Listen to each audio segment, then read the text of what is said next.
Welcome to the Center in the City podcast. I'm your host, Wade Brill, and during this series, I'll be interviewing various thought leaders, wellness experts, and humans on how they practice sustainable self-care and mindfulness. We'll get real and raw, talk about the light and the shadow side of self-care and mindfulness, and how we can actually stay centered amid the chaos and the hustle and bustle of our modern day world. So settle in and get centered. This podcast episode is brought to you by Centered in the City, a virtual on-demand self-care and mindfulness platform with over 200 different meditations, journaling prompts, nourishing recipes, and Pilates flows, all designed to support you feeling calm, focused, and energized as you live your life in this modern day world. For more information, head on over to centeredinthecity.org and claim your 7-day free trial. Welcome back to the Centered in the City podcast. Today we have a juicy episode. I've been wanting to talk about the themes that come up in this interview for a long time, and I've been waiting for the perfect guest to have on the podcast to talk about these themes of love, dating, breaking up.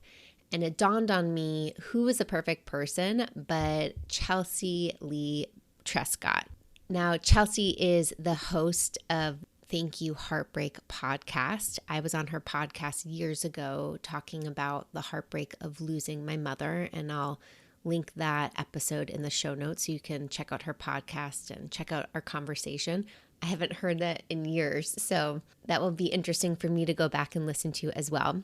Chelsea is a breakup coach. She's an advice columnist, podcast host, as I mentioned, and she sees breaking points as our greatest opportunity to wise up, rise up, and become meaningful, relatable human beings who are stronger in love, life, and character. I wanted to talk to Chelsea specifically because she holds so much bold, authentic wisdom that I think all of us could use in our lives, whether we're navigating the dating scene or we're in a committed relationship. I trust you will take away many great nuggets of wisdom from this episode. So let's settle in and let's get centered.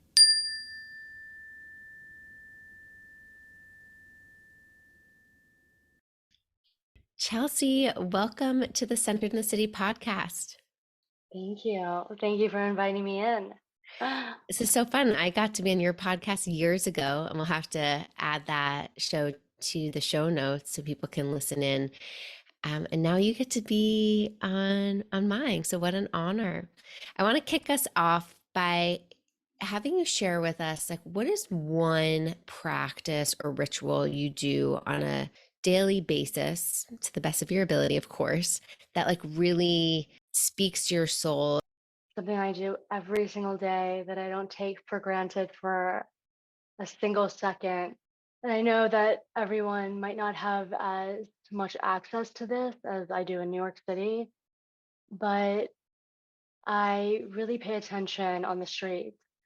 I feel like there's signs and messages everywhere. I actually have an account, but I haven't posted on it, messages from New York. And I swear every day it's just another message, another message. I'm always taking pictures, but also talking to people. It's just massive to me.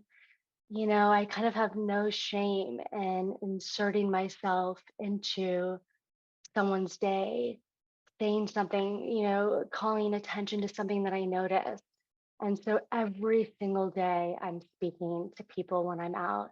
So I would definitely say, what centers me on a daily basis is taking myself out into the world and picking up on the details and, you know, bumping into people and making a moment of it.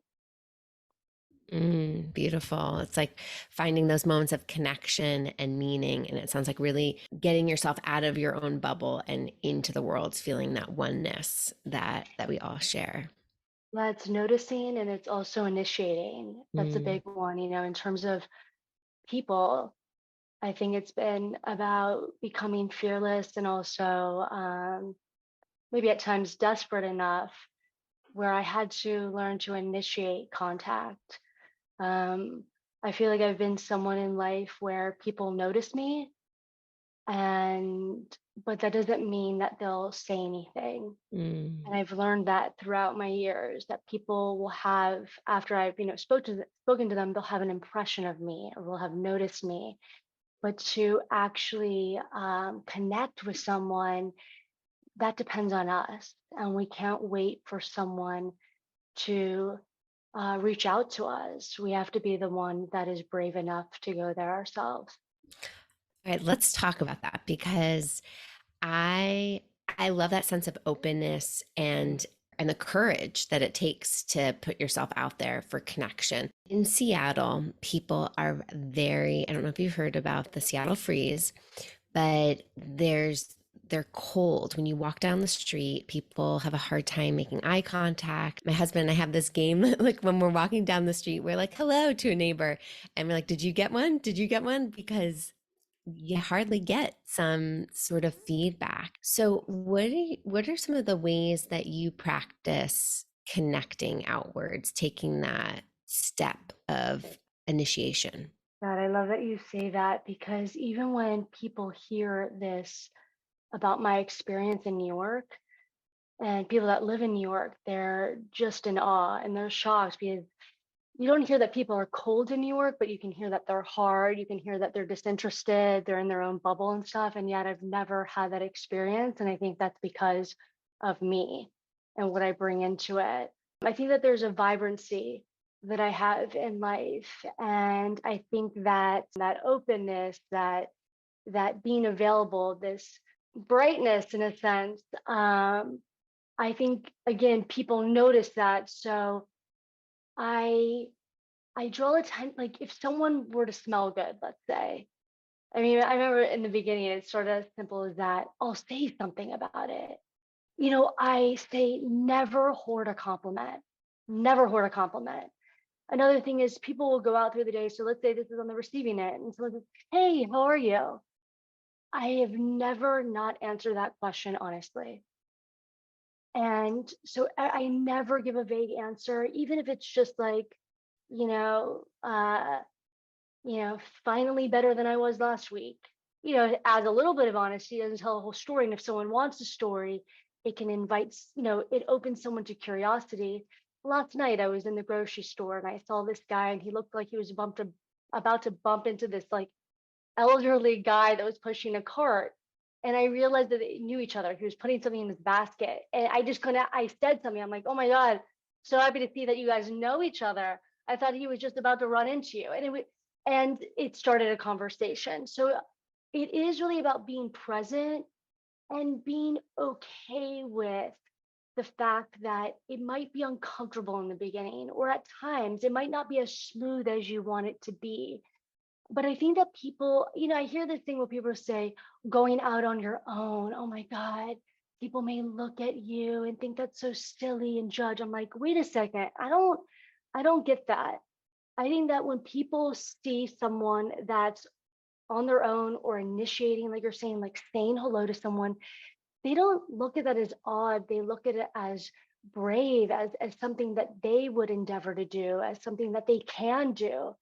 So it's just about being free spirited and paying attention to the details that are happening right now. I think that don't be general. I think being general allows someone to like overlook it, but be specific with people about what you're seeing in the moment that is specific to them, because it makes people feel like you care enough to see them. You're taking a moment to pause and acknowledge somebody. And I think that's to like our basic human needs. Like we all want to be seen and heard in this world. So to your point of a specific comment, and I completely agree with that sense of whenever somebody asks me a question or engages me, I'm like, oh, yes, I love that, that courage to just share. I have a lot of girlfriends and some clients that are navigating the dating world. And one of the pieces is having the courage to go do new things, to kind of get out of their routine, take a new class, go to a restaurant and maybe sit at the bar, or go put themselves out there in a different way to maybe meet new people. And so I'm curious to hear, like, how would you How do you support people like navigating that comfort zone? Yeah, it's not very comfortable, right? I just did it myself. I was for work, I had to test for something, still get COVID tested. And I was across my favorite restaurant, but I was by myself. And I went into the place fearlessly, and the whole bar was occupied except for one seat. And it ended up being next to a couple. And I was listening to them, and it was Super Bowl Sunday. And she said something like, "Do they even know about me?" And I was like, "Oh my God, is this like a new relationship?" And I ended up like saying something about it, like, "Is this new?" And it ended, the whole thing, it ends up being this whole exchange. I heard all about their relationship dynamic. Also, because we're talking about dating, this was interesting because they had met years ago. She had gone on a date with him and she thought he was insensitive. And so she did not want to date him, but they were neighbors. And so she would run into him at like Starbucks and along the way. And people that they ended up dating didn't want them to be in communication. Some people didn't because they thought that there might be something there, that they were too close. So now that they were both single again years later, 3 years later, they said, you know what? Let's discover, is there something here? And if there is, let's go all in on it or try to, have that be the quest. And if there's not, let's just act like we're strangers. And so they were back at this restaurant that they had never made it to years ago. And they were on their fourth date. And when I got up to leave, then a guy came, the bar cleared out a bit, and another guy came that was by himself. So we were the only two people. And when you can feel someone looking at you?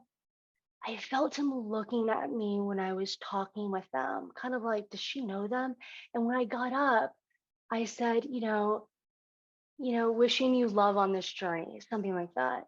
And they were like, thank you so much for saying something. This has been the coolest thing. Like, thank you for coming into our outing.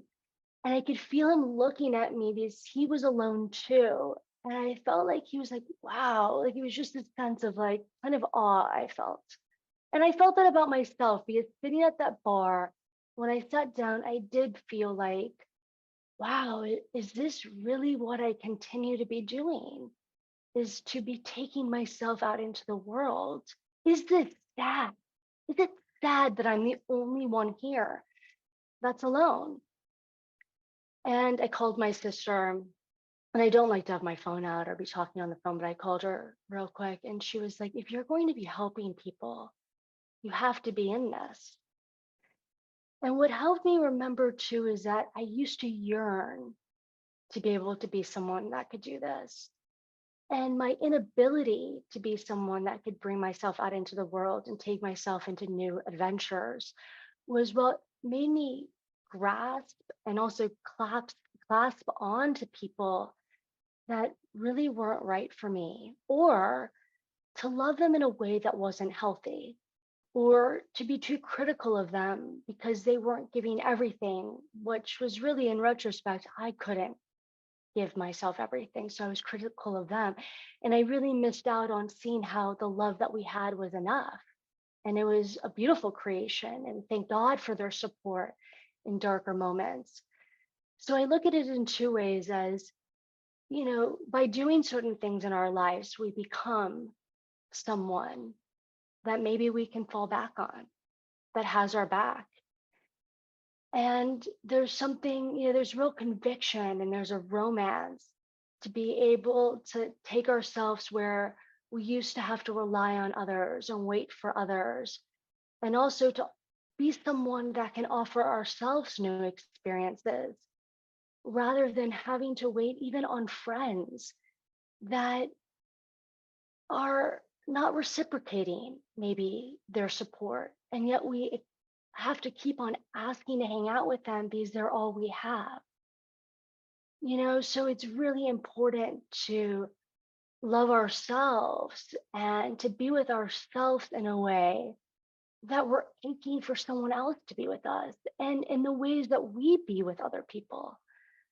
So we have Mm. a standard that we're also showing to someone, because sometimes we, lower the bar because we cannot give that, and we are not giving that to ourselves. So we'll do anything to just have a little bit of something. Mm, And now that if you can give yourself more, I think you're unwilling to lower that bar and to break promises that you've made to yourself.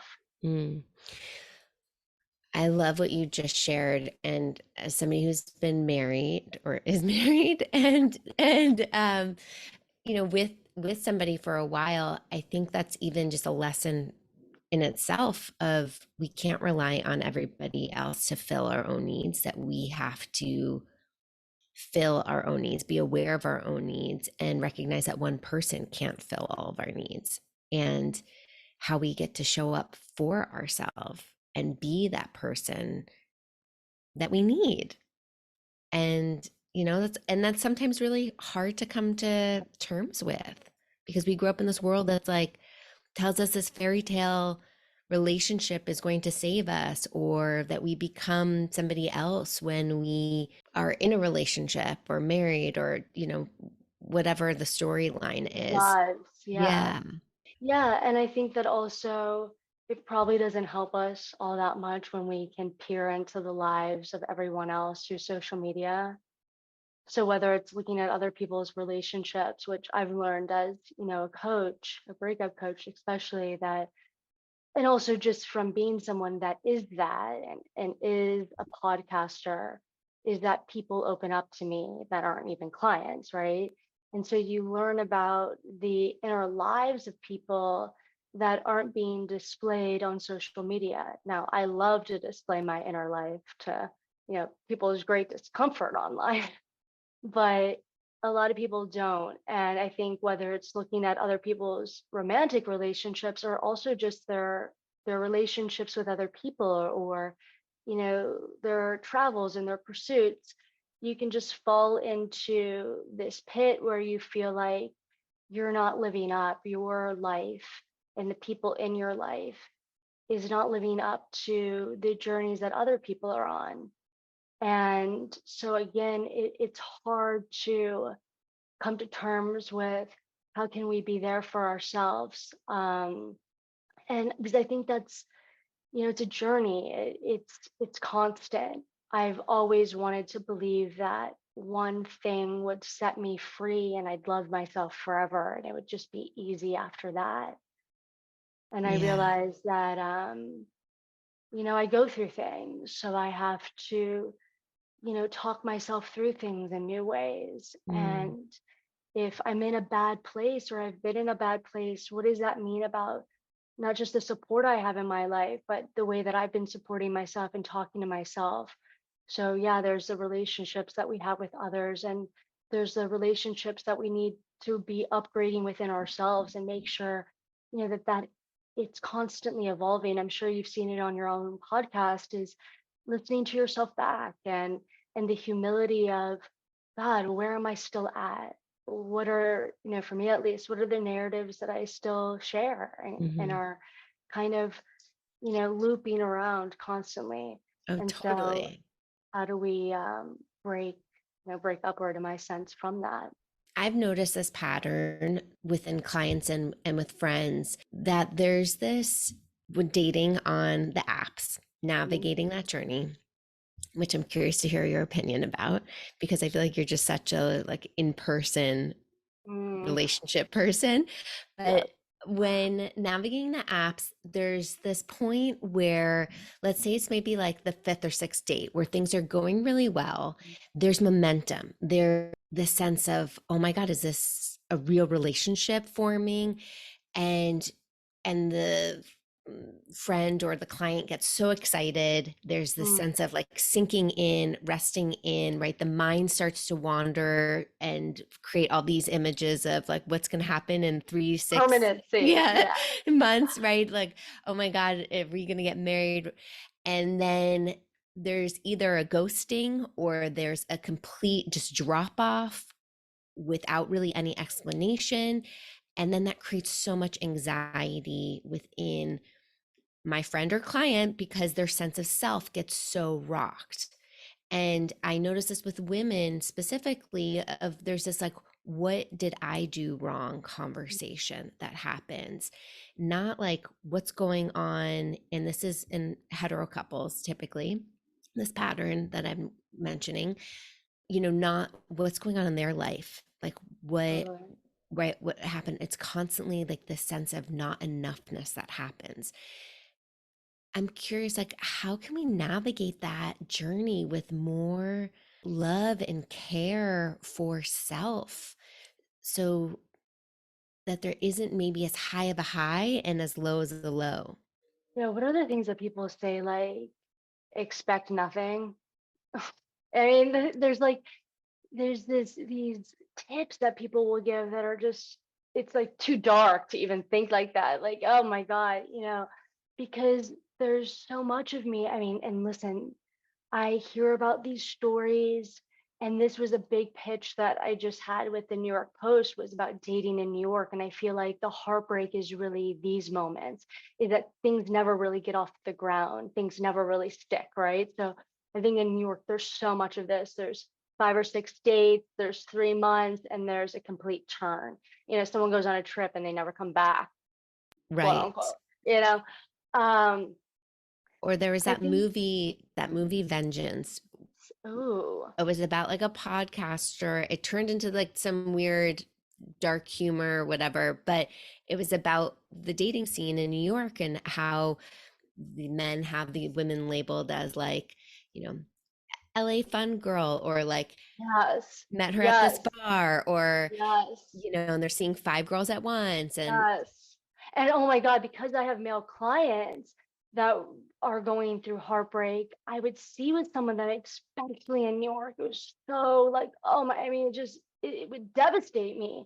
Is that I would see that, they were getting over this woman, and then maybe they would find another woman that they were actually getting interested in, but you knew kind of like, God, the guy's, hiring me, so he must still be heartbroken. So what is this other girl? And yet he would have dates lined up every day with someone else, just in case the one new girl fell through. And it was like, oh, I just don't date like that. I don't. So it became like really uncomfortable to think that, someone, and it feels this way a lot of the time, like someone is so present with you, but when they're not with you, there's barely any contact, right? So like, what are they doing? Um, so I think that like the way to navigate it, because it's so real, I see it with my friends that are on a fucking high. They're thinking that this person is their husband. I'm like, he's not even your boyfriend yet. It's 6 dates. I don't even know why you're calling him a boyfriend. It's like, oh, I brought my facial cream over to this house. It's like, dude, he doesn't even want to hang out with you in the morning. Like, what are you doing? And they think so far down the line and they're blinded by it. And one of my superpowers, which is haunting, is that I see from the beginning where it's going, especially with other people, because we can barely see it within ourselves or admit that so much of what drives this romance within people and the 6 date thing is anxiety. So there's one element, it's like, God, I really want to be able to honor, and we all should be able to honor the sense that we're getting excited and be able yeah. to vocalize that, right? Not suppress the excitement, but also realize that um, that some of what's making us lean so far in is the anxiety of the ambiguity. So one thing is like, it's so true about what did I do wrong? It was a major thing in my life that I was always fearful of, even in committed relationships, that I would say one thing or I would be too emotional, I would cry too much and it would be done.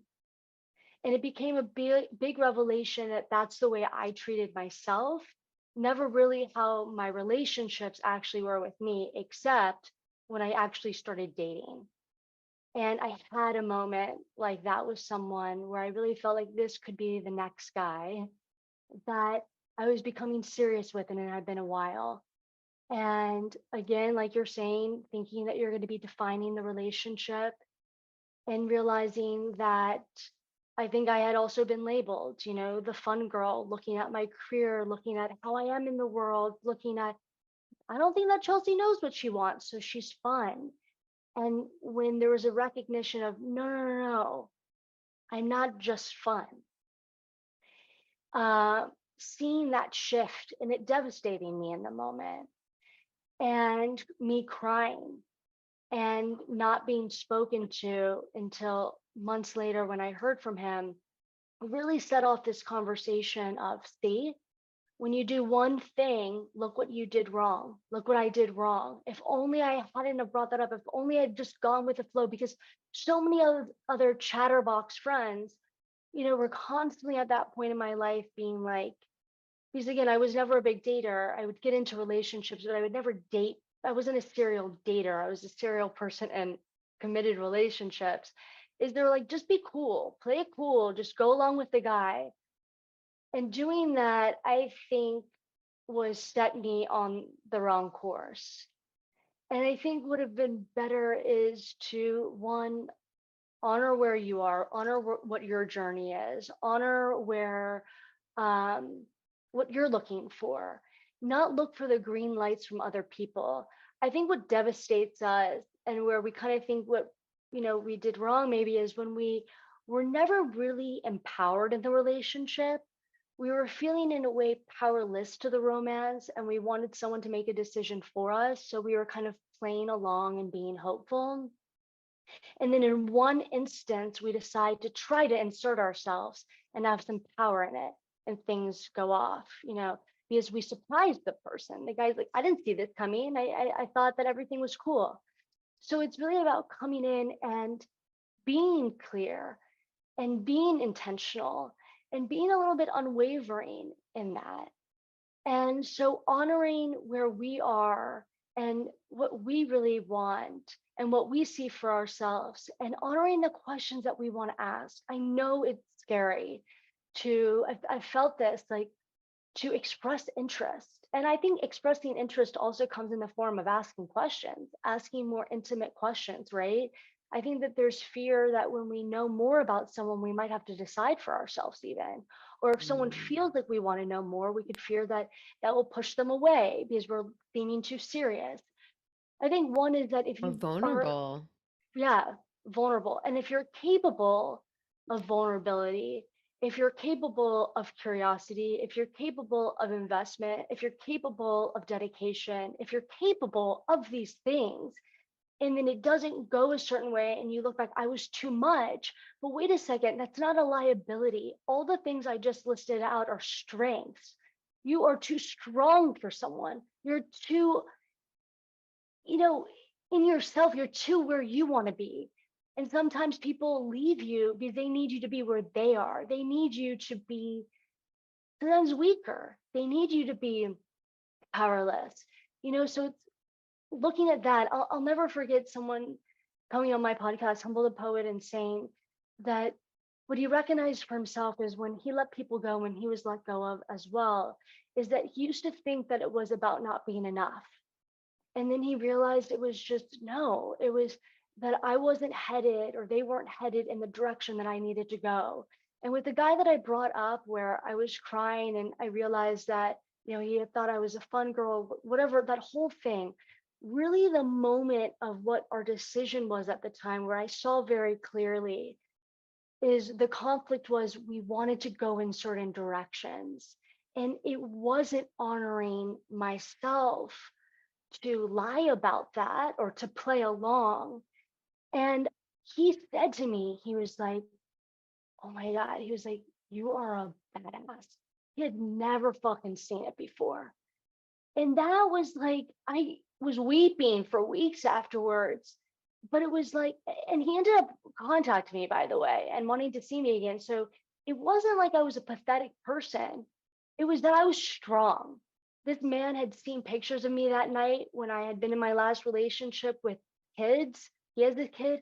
I think it all came to him that I was capable of more. And I think that it's about honoring that. If you are capable of more, don't dilute yourself. And if you lose people, you're losing what needs to be lost to actually keep you on track to what your heart knows it's meant for, it's ready for.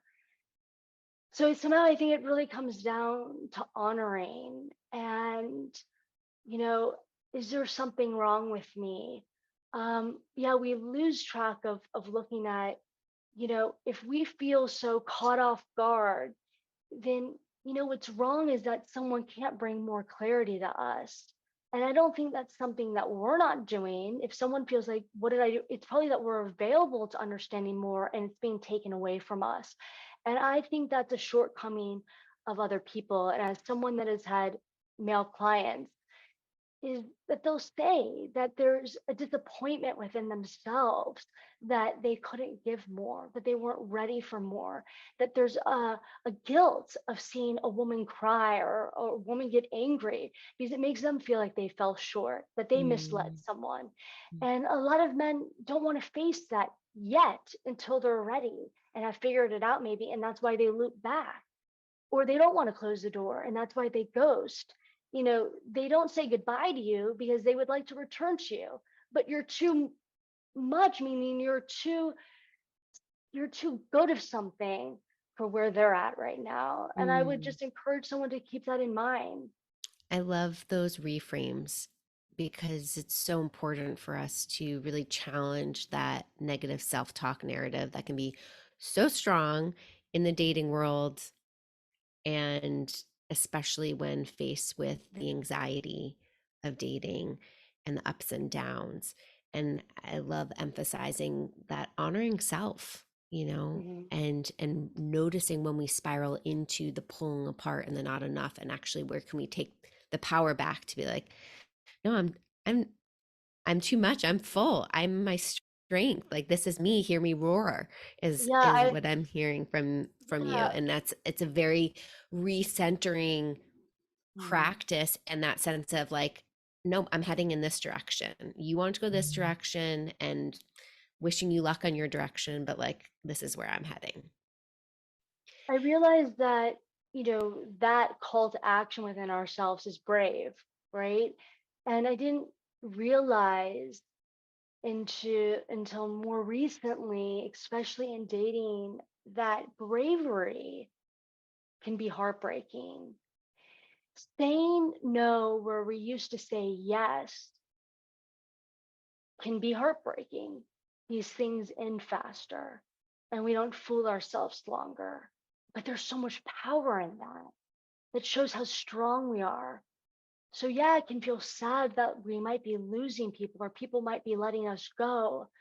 But again, it's because we have more clarity of self and it's just remembering that we can stand alone and like take yourself out into the world. Don't stay and pretend like you are comfortable in a situation that is not ultimately leading you to where you want to be. Yeah. Yeah.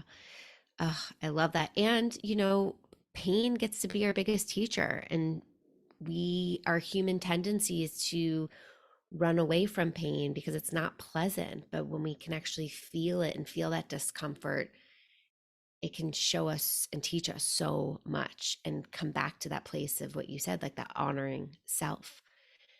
Chelsea, I'm curious, last question here is to explore, you have this term. What does it mean to break upwards? Because I love this. Hmm. I think that sometimes or most of the time after a relationship, you break up, you break down, and then in this fury of trying to get us back even to center, right? To get us back on track. I was looking for love. Let me just get back out there. We look for the next thing and we don't feel into the shifts that need to be happening. What did we just learn? What was that preparation for?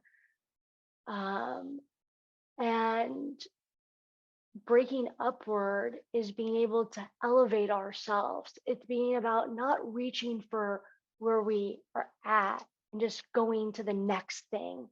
It's about taking the time to really honor and elevate ourselves, is to look up and see what's up for ourselves. So it's advancement. Um, I don't know.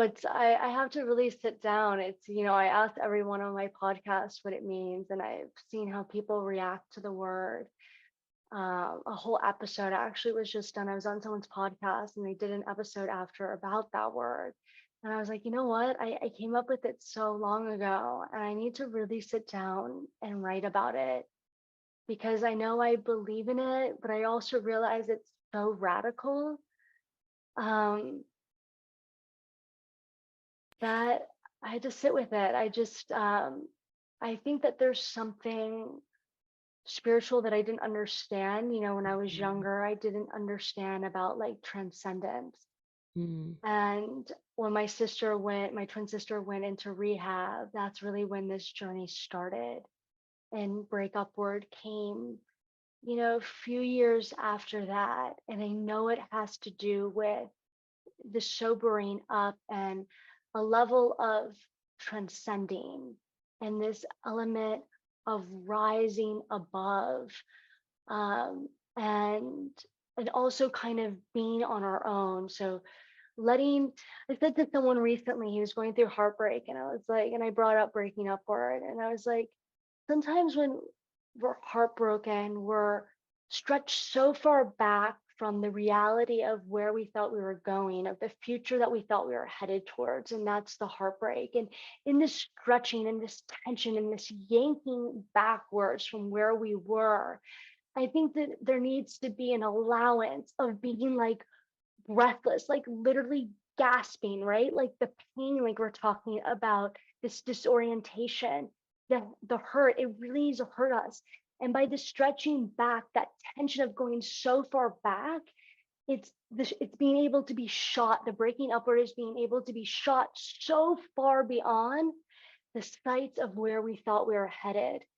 I love this term, and it resonates with me in marriage too, because I think there are these moments, and I shared this in a recent episode I recorded, solo episode around being in the messy middle and managing expectations, where there are these like little moments of heartbreak that happen still in a marriage. And yes, you're like bound together still, and there's this higher sense of commitment that you'll work through them, but there is this element of needing to reflect, needing to heal, and this opportunity to think about, what is this pain teaching me? How do I get to grow from it, to your point, like transcend, to reach that higher Higher.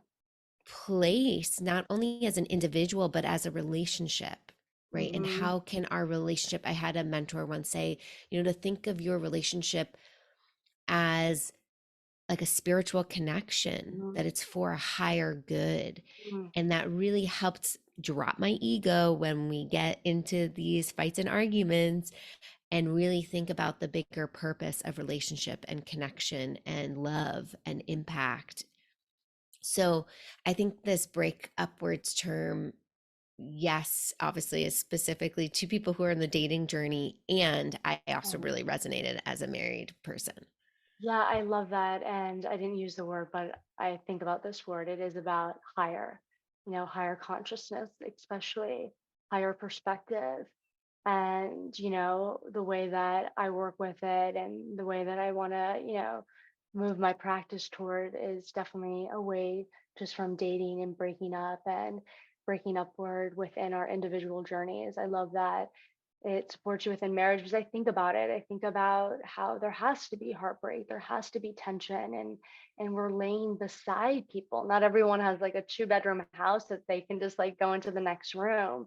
And I think about that, the discomfort of even knowing that you're bound supposedly to someone, all of that. And I just think that the heartbreak, the anxiety, the tension, any of that can be so much more emphasized and exacerbated in a marriage where it's startling in ways that I haven't understood for myself. So I think that there's especially a call to um, break upward within a marriage because you want to be constantly expanding and evolving and not stagnating, Mm-hmm. right? Mm-hmm. So that's beautiful. Yeah. Oh, Chelsea, I could keep talking to you about relationships and love. We'll have to have you back on the podcast. Where can people learn more about you and stay connected to your work, your podcast, the ways that you support people? Yeah, so I would love for people to listen. So thank you, Heartbreak. They can listen anywhere. And a long time ago, it shifted away from just romantic heartbreak, and it includes all the breaking points of life. Then my website, Break Upward, BreakUpward,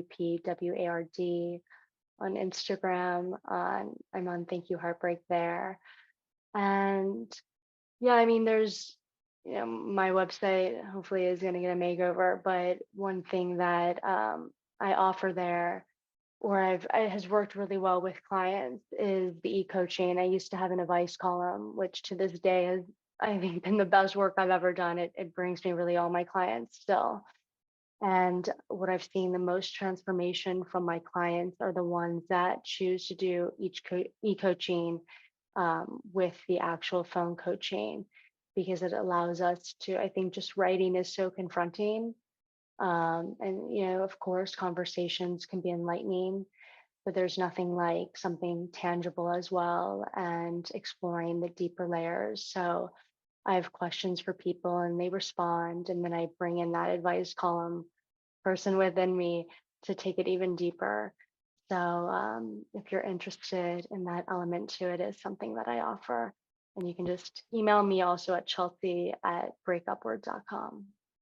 Ugh, I love using writing as a tool for healing and self reflection. So amazing. Thank you for being here. Of course. Thank you. Thanks so much for listening to the Centered in the City podcast. I welcome you to take a moment and tune into your own heart that, as a human, is probably yearning for connection.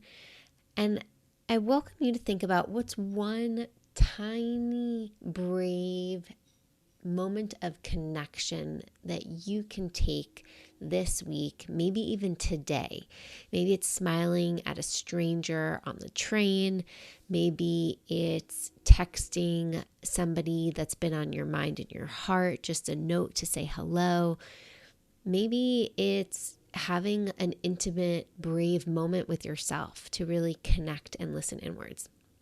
Think about what feels authentic to you and share this action step with one of your besties. And then join Chelsea and I on Instagram and let us know what comes alive for you when you take this brave action for connection. Thanks so much for being here. As always, please take a moment to rate and review the Centered in the City podcast. It means so much. And until next time, stay centered.